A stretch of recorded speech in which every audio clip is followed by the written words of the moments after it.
Retailers made $9.8 billion in a single day last Black Friday. But here's what nobody tells you.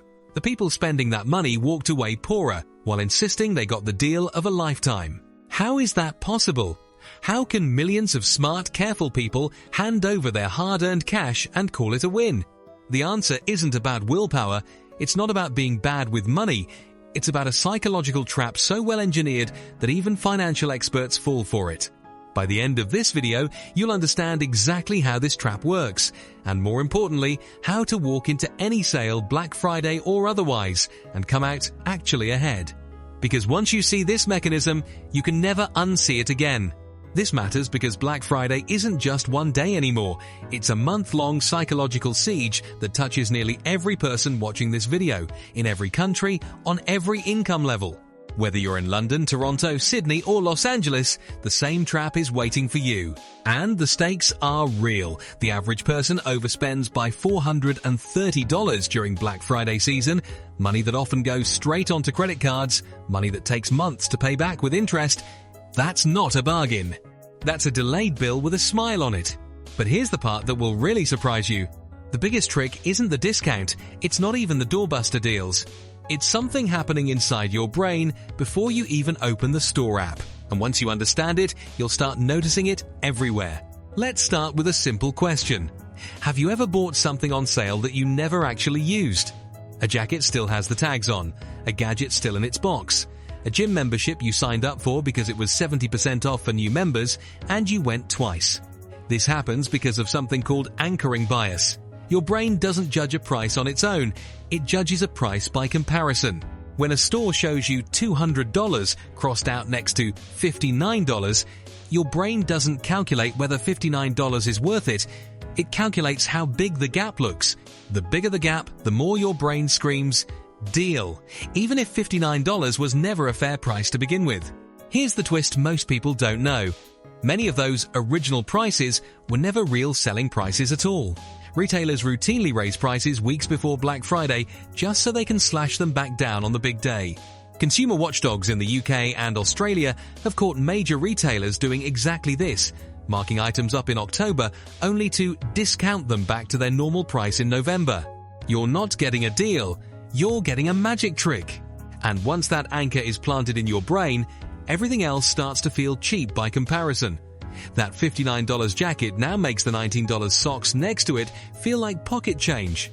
This is called the decoy effect. And it's the second trap most shoppers never notice. Retailers don't just want you to buy one item, they want you to buy in a spending mood. Once your brain accepts one big discount, your resistance to smaller purchases collapses. Researchers call this a licensing effect. You feel like you've already been financially responsible by finding the deal, so your brain rewards you with permission to spend more elsewhere. Think about the last time you shopped a big sale. Did you go in for one item and leave with 5? That's not an accident. That's the design. Now let's talk about time, because time is the third weapon in this trap, and it might be the most powerful one. Only 3 left in stock. Sale ends in 2 hours. 47 people are viewing this item right now. These countdown timers and low stock warnings trigger something called scarcity bias. Your brain treats limited availability as a signal of value, even when the item is neither rare nor limited. Studies in consumer psychology show that scarcity messaging can increase purchase likelihood by over 30%, regardless of whether the actual scarcity is real, and in most cases, it isn't real. Investigations into major e-commerce platforms have found limited stock counters that reset the moment the timer hits 0 or reappear the next day with a brand new countdown.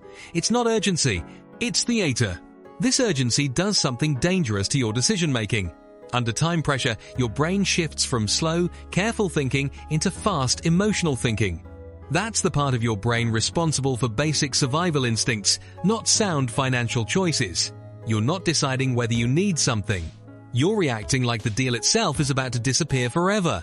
This is why so many people report the same experience after Black Friday. A strange kind of buyer's remorse, a foggy memory of clicking buy without really deciding to.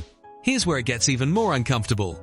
Retailers know exactly which emotional triggers work best on you personally. Every click, every abandoned cart, Every product you lingered on for 3 extra seconds feeds into algorithms designed to predict your next purchase.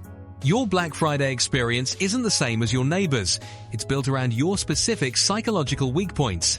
If you tend to respond to social proof, you'll see more 12 people bought this in the last hour banners. If you respond to loss aversion, you'll see more your cart is about to expire emails. This isn't marketing anymore.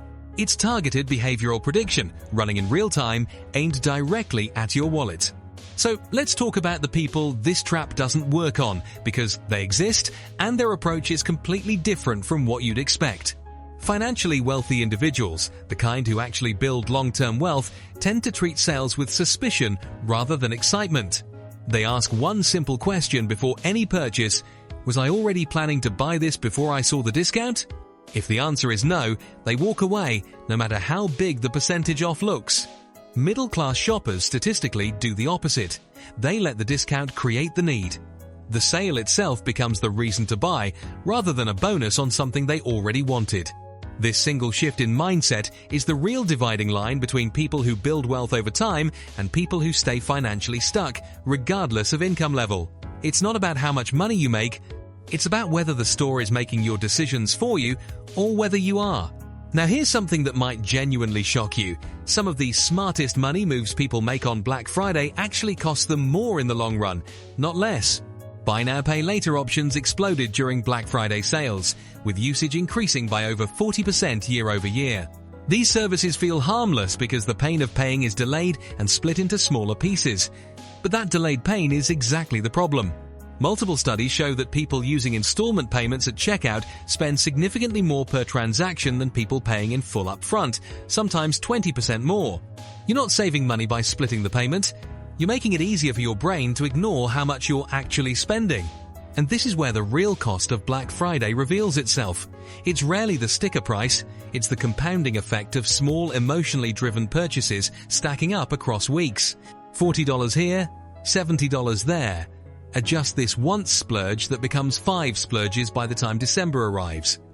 Individually, none of these feel dangerous. Together, they can quietly erase months of careful saving. So what actually works? What separates people who walk away from Black Friday genuinely ahead from people who walk away feeling tricked? The answer is almost embarrassingly simple, which is exactly why it works. The first shift is writing your want list before the sale starts, not during it.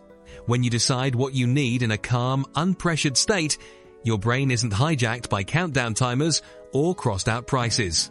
You're comparing the deal to your actual life, not to an artificial anchor. The second shift is what researchers call a cooling off window. Before any unplanned purchase, wait 24 hours. This single pause breaks the urgency spell almost completely.